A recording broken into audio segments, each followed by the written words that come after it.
1008 श्री मारुति नंदन योगाचार्य। मैं सबके सामने योग का सिद्धांत, योग का विज्ञान प्रस्तुत करने जा रहा हूँ। योग और प्राणायाम होने पर शिव भाव में स्थित होते हैं। दोनों गतियों में पार्थक्य है। ये योगी खंड योगी के नाम से परिगणित होने के योग्य हैं। इसके बाद योग की और भी उच्चतर भूमि है। जो साधक योगी की स्थिति प्राप्त होने पर माँ के क्रोण में आसीन होते हैं, उनके लिए इस उच्चतर योग भूमि की प्राप्त असंभव है। इसके पश्चात भी अवस्था होती है। पिंड और ब्रह्मांड में सहस्रदल के ऊपर ब्रह्मरंध्र नामक एक स्थान में योगी की स्थिति होती है। एक प्रकार से इससे उधर कोई स्थान नहीं होता, किंतु ब्रह्मरंध्र में स्थित से भी महाशक्ति का विकास नहीं होता। जो महायोगी परमाश्व अवस्था प्राप्त करते हैं, वे निम्नवर्ती समस्त सृष्टि के शिखर देश पर आरूढ़ होते हैं। तथापि उनके लिए अभी भी प्राप्त अवस्था विद्यमान है। वह अवस्था तभी प्राप्त होगी जब नाभि चक्र केंद्र का जागरण संभव हो सके। यह अत्यंत दुरूह कार्य है। शिव तत्व के पश्चात भी इस केंद्र को जगाना अत्यंत दुष्कर है। अर्थात जो योगी महाभाव में स्थित है, वे जब तक नाभि चक्र का जागरण संपन्न नहीं कर पाते, उनको शिव अवस्था ही प्राप्त है। नाभि चक्र उद्बुद्ध होने पर परम शिवावस्था की अभिव्यक्ति होती है। शिव भाव एवं परम शिव भाव में अनेक पार्थक्य है। शिव है विश्वातीत, विश्व प्रपंच से अतीत। विश्व एवं शिव के मध्य एक व्यवधान है, जो उस समय भी रह जाता है, अपसारित नहीं होता। विश्व है जड़ एवं शिव है चैतन्य में। वह विश्व के अतीत है, किंतु विश्वात्मक नहीं। इसका एकमात्र कारण है कि शिव में अभ्यंतर शक्ति स्फुरण का अभाव है। शक्ति एवं उसका कार्य है। विश्व शक्ति अचिंत्य है और उसका कार्य भी अचिंत्य है। शिव है चित्त स्वरूप। चित्त जब स्वयं में शक्ति स्फुरण का अनुभव करते हैं, तब वह उचित रूप हो जाते हैं। शक्ति एवं उसके कार्य विश्व के साथ चित्त रूपी शिव का समन्वय प्रतिष्ठित होता है। चित्त रूप शिव एवं अचिंत रूप शक्ति में चित्त शक्ति अन्वेष द्वारा समन्वय होता है। यही है नाभि केंद्र का जागरण। यह अत्यंत दुर्लभ है। अतः महायोगी भी नाभि क्रिया का रहस्य नहीं जानते। यही से महाकुंडलिनी की क्रीड़ा प्रारंभ होती है। यह त्रिविध है।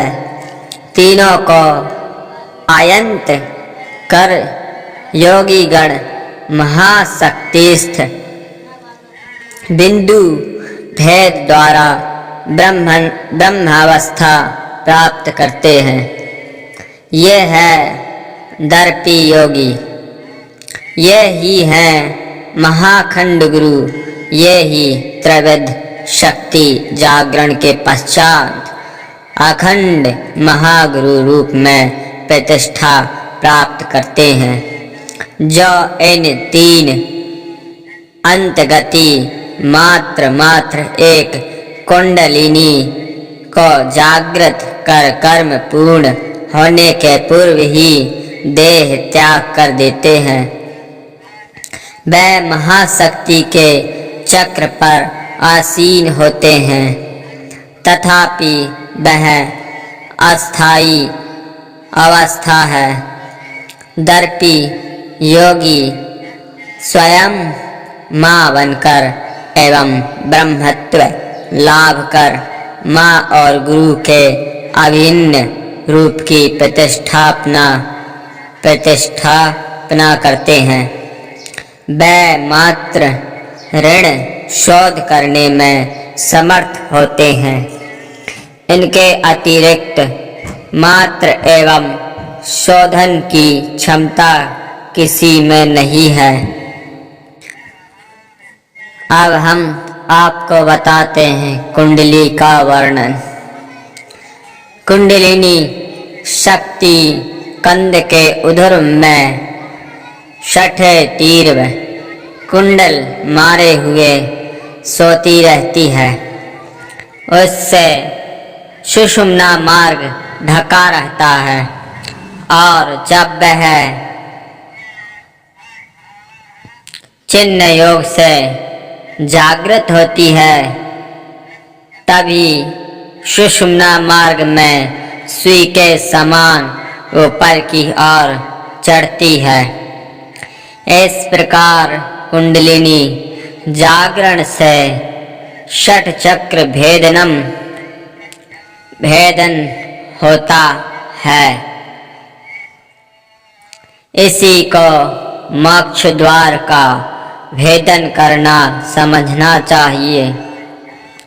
कुंडलिनी जागरण का अभ्यास तभी संभव है जबकि साधक को आसन बंध और प्राणायाम आदि का अभ्यास ठीक प्रकार से सिद्ध हो जाए। आसन और बंध के बारे में हम पीछे विस्तार से बता आए हैं। अब प्राणायाम के विषय में बताने जा रहा हूँ। प्राणायाम क्या है? योग साहित्य में प्राणायाम को ध्यान के एकाग्र करने में सहायक माना गया है। प्राणायाम से चित्त की शुद्धि होती है, जिससे मन को एकाग्र करने में सहायता मिलती है। आसनों के अतिरिक्त मन की स्थिरता के लिए प्राणायाम भी अत्यंत आवश्यक है। इससे श्वास संयम होता है। श्वास संयम से मन की एकाग्रता सहज हो जाती है। प्राणायाम के विषय में गुरु की सहायता अवश्य मानी गई है, अन्यथा इस क्रिया को गलत प्रकार से करने से लाभ से अधिक हानि होने की संभावना रहती है। योग शास्त्र में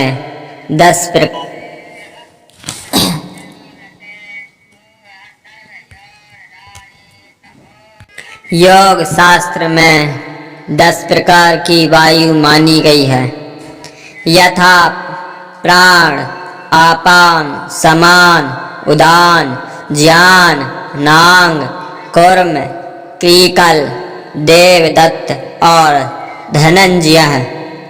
पूर्ण स्वास्थ्य के लिए इन सभी प्रकार की वायु पर नियंत्रण करना आवश्यक है। भारतीय योगियों ने शरीर और मन की शुद्धि, नियंत्रण और स्वास्थ्य लाभ में प्राणायाम की प्रक्रिया का विशेष महत्व माना है। प्राणायाम शब्द का अर्थ होता है प्राण या श्वास या बल का आयाम। निरोध या विराम श्वास के साथ बल का भी बहुत लगाव है। जहाँ अधिक बल लगाने की आवश्यकता होती है, वहाँ श्वास रोककर जोर लगाने से अधिक बल लग जाता है। इसी कारण प्राण शब्द का अर्थ बल भी होता है। श्वास क्रिया का ठीक ठीक नियंत्रण पूर्वक प्रयोग करने की क्रिया का नाम प्राणायाम है। जब से हम जन्म लेते हैं तभी से हमारी श्वास लेने की प्रक्रिया आरंभ हो जाती है और जब तक जीवित रहते हैं तब तक श्वास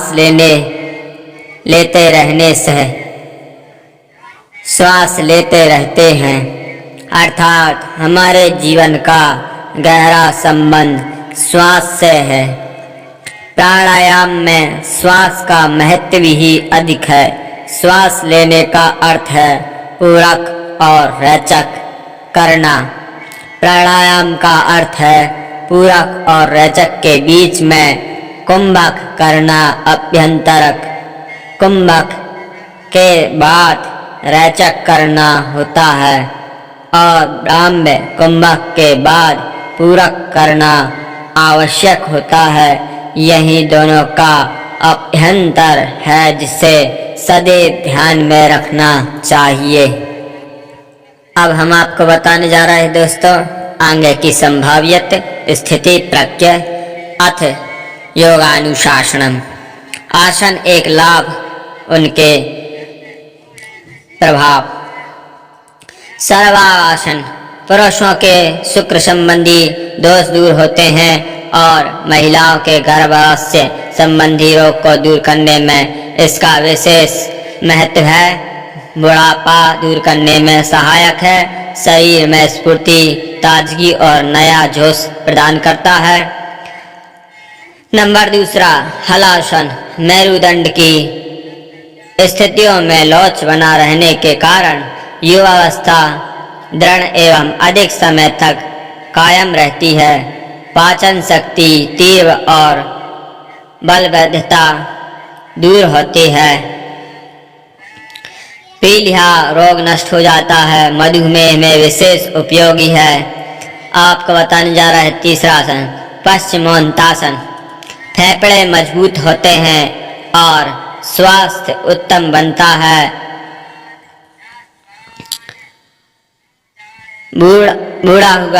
बड़ा हुआ पेट घट जाता है। मधुमेह में भी यह लाभ पहुंचाता है। मेरुदंड में स्थित सोजा नाड़ी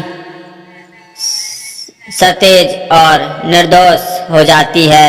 सहेज और निर्दोष हो जाती है और उसकी शक्ति मस्तिष्क तक प्रवाहित होने लगती है। पाचन शक्ति तीव्र होती है। चौथा नंबर, शलभासन। पैरों की मांसपेशियों में बल आता है। वस्ती प्रदेश की मांसपेशियों में दृढ़ता व लोच आती है। फेफड़े मजबूत होते हैं और उनका विकार शीघ्र दूर हो जाता है।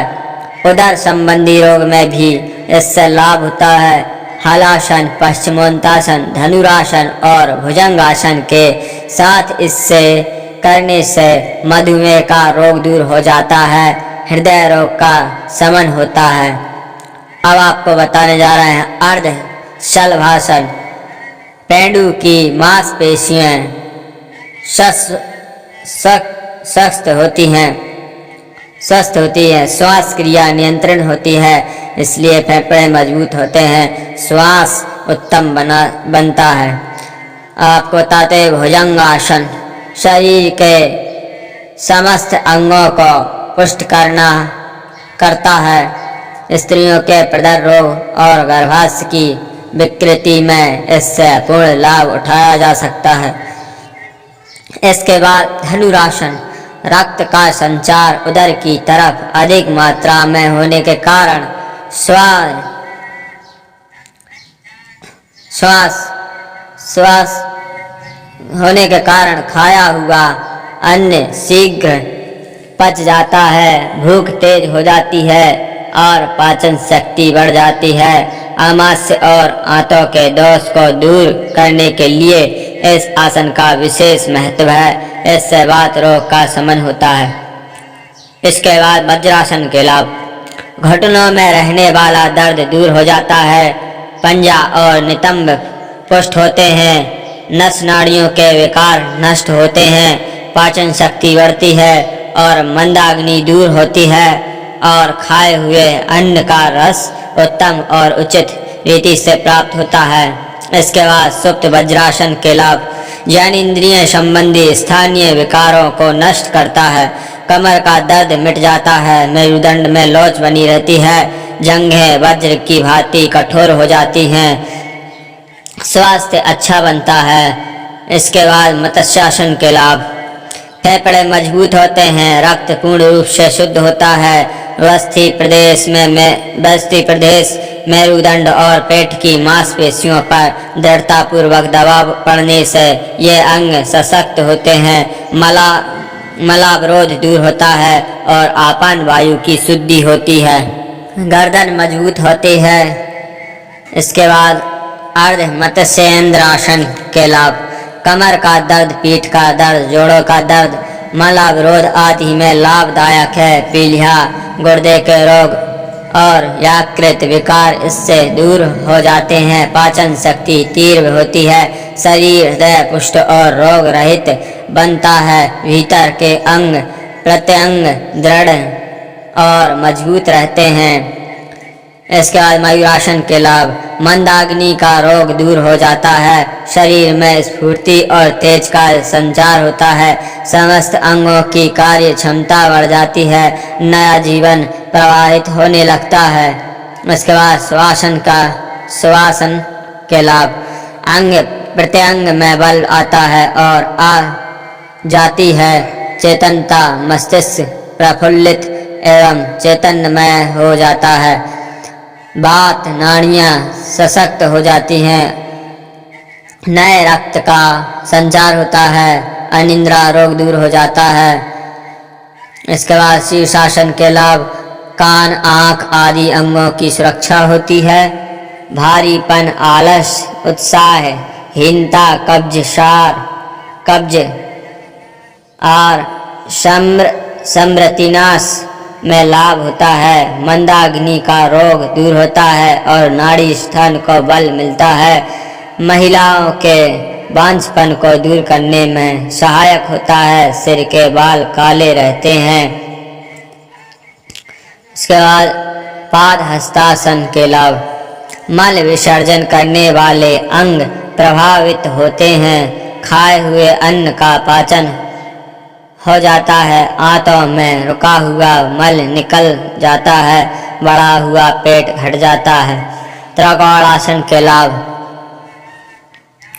टांगें मजबूत होती हैं, उन्हें बल मिलता है। जांघें भर जाती हैं और शक्तिशाली बनती हैं। पेट के समस्त विकार दूर होते हैं। उत्कटासन के लाभ। पैरों की कमजोरी होने पर उनमें बल आ जाता है। नाड़ी मंडल सशक्त हो जाता है। झुकी हुई कमर सीधी हो जाती है। यह स्वास्थ्यवर्धक आसन है। शरीर सदा निरोग रहता है। गरुणासन के लाभ। पाँव और घुटने के दर्द में इससे लाभ होता है।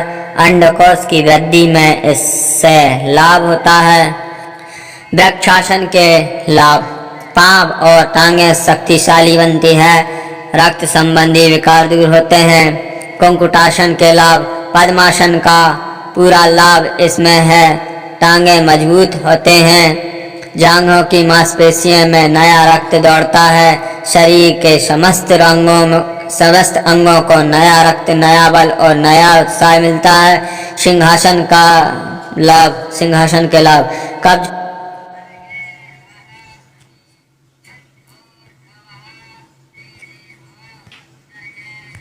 सिंहासन के लाभ। कब्ज और मंदाग्नि दोनों दूर होते हैं। कंठमणि सबल और स्वस्थ रहती है। बद्ध पद्मासन। मेरुदंड की अस्थियां सीधी और निर्दोषित हो जाती हैं। निर्दोष हो जाती है। बाएं हाथ, रीढ़, पीठ, पेट, टांगे और जांघें ये सभी अंग रोग रहित, निर्दोष और स्वस्थ रहते हैं। शरीर सुडौल बनता है। उत्थित पद्मासन के लाभ। समस्त शरीर शक्तिशाली और निरोग होता है। अर्ध कर्मासन के लाभ। कब्ज दूर होता है और पेशाब खुलकर आता है। छोटी बड़ी आंत, गुर्दे एवं अमाशय क्रियाशील बनते हैं। रीढ़ की हड्डी का दोष जाता रहता है। कंधरासन के लाभ। कंधरासन के लाभ: कमर, पीठ, कंधों, गर्दन, घुटनों और टखनों के दर्द को दूर करता है। गर्भाशय की दुर्बलता को दूर करता है। गर्भ ठहरने से पूर्व अथवा प्रसव के 1 माह बाद इसकी प्रक्रियाएं करने से गर्भास्राव नहीं होता। जवान लड़कियों और मानसिक धर्म संबंधी गड़बड़ी को दूर करता है। सेतु बंधनासन के लाभ: शरीर के समस्त अंग शक्तिशाली बनते हैं। खांसी, जुखाम, दमा, ब्रांकाइटिस आदि रोगों से छुटकारा मिल जाता है। ताड़ासन के लाभ: शरीर की लंबाई बढ़ती है, आयु में वृद्धि होती है, सुस्ती और आलस से दूर भागता है, शरीर सुडौल, सुंदर और पुष्ट होता है, पाचन शक्ति तीव्र होती है, मेरुदंड फैलता है। पद्मासन के लाभ: संपन्न दोष दूर होता है, भूख तेज होती है, आत्मिक शक्ति बढ़ती है, वायु रोग मुक्ति मिल जाती है। सिद्धासन के लाभ: मानसिक विकार दूर होते हैं, स्मरण शक्ति तीव्र होती है, अंडकोश का दोष मिट जाता है, जांघों में अत्यधिक बल आता है।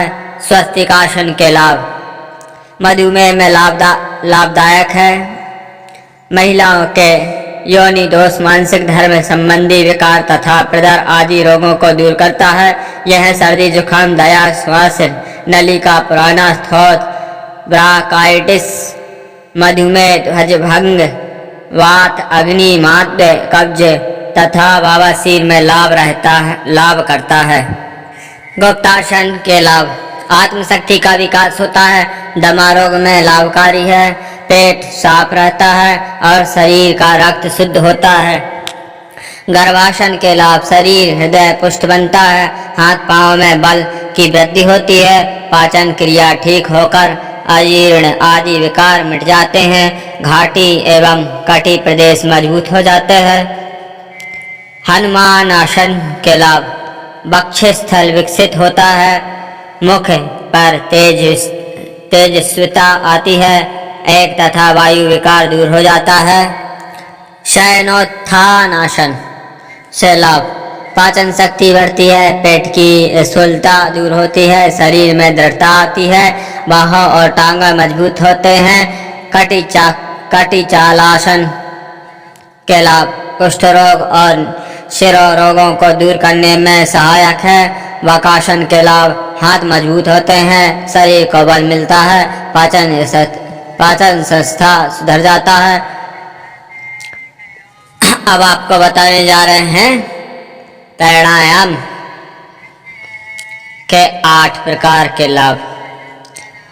सूर्य भेदन कुंभक प्राणायाम: मस्तिष्क शुद्ध होता है, वात दोष का नाश होता है एवं कृमि दोष नष्ट होते हैं एवं वायु संबंध दोष नष्ट होते हैं। नंबर 2, उज्जयी प्राणायाम: कफ रोग, अजीर्ण, वायु रोग, क्षय, काश, आम, वात, ज्वर, पीलिया आदि रोग दूर होते हैं। नंबर 3, शीतकारी प्राणायाम: निद्रा आलस्य मिट जाता है, शरीर की कांति बढ़ती है। नंबर 4, शीतली प्राणायाम: पित्त, ज्वर, पीलिया और मूल्म आदि रोगों का शमन हो जाता है, अजीर्ण एवं कफ पित्त के विकार दूर हो जाते हैं। नंबर 5, भस्त्रिका प्राणायाम: मंदाग्नि नष्ट होती है और जठराग्नि तीव्र होती है। नंबर 6, भ्रामरी प्राणायाम: यह मन की चंचलता को दूर करने में सक्षम है। नंबर 7, मूर्छा प्राणायाम: परमानंद की सिद्धि होती है और सुख प्रातीत होती है। नंबर 8, पिलावनी प्राणायाम: शरीर में अद्भुत शक्ति का संचार होता है, इससे निराहार रहने की शक्ति प्राप्त होती है। ओम उच्चारण जागरण: यह उच्चारण जागरण प्राणायाम यह श्वास व शक्ति और मानसिक विकास में वह राग द्वेष क्लेश से दूर करता है।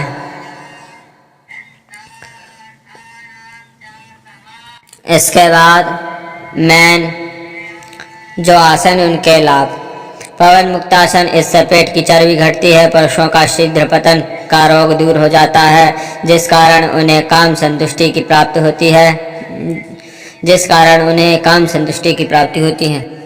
उत्कटासन, पुरुषों में पौरुष शक्ति बढ़ती है तथा स्त्रियों में गुप्त रोग का शमन होता है। ठंडी स्त्रियों में काम की भावना उत्पन्न होती है। सर्वांगासन के लाभ। पुरुष में तेज, बल और शक्ति बढ़ती है तथा स्त्रियों में गुप्त विकार सदा के लिए नष्ट हो जाते हैं और उनमें गर्भ धारण करने की शक्ति आती है। सुप्त वज्रासन के लाभ। काम सुख में यह आसन बहुत उपयोगी है। इसकी क्रियाओं को स्त्रियों का जंगन प्रदेश बहुत मजबूत होता है। चक्रासन के लाभ। इस आसन के नियमित अभ्यास से काम संबंधी शक्ति बढ़ती है। स्त्री पुरुष दोनों ही इस आसन से लाभ उठाकर काम सुख का आनंद ले सकते हैं। जानुशिरासन के लाभ। इससे स्त्री पुरुष दोनों के अंग बलवान बनते हैं। ठंडी स्त्रियों में काम वासना जागृत होती है। धनुरासन के लाभ। यह स्त्री पुरुष दोनों ही को सुख पहुँचाने वाला है। ऐसे शरीर का मेरुदंड सुडौल रहता है, कमर दर्द दूर होता है, स्त्री का जंघन प्रदेश शक्तिशाली बनता है और पुरुष में नई शक्ति की वृद्धि होती है। दौर्बल्य दूर करने में यह श्रेष्ठ है। सिद्धासन के लाभ। इससे काम वासना शांत होती है तथा वीर्य की ऊर्ध्वमुखी हो जाती है। शलभासन के लाभ। यह संभोग शक्ति को बढ़ाने वाला है। इसके द्वारा संपन्न दोष एवं शीघ्र पतन के रोग भी दूर हो जाते हैं।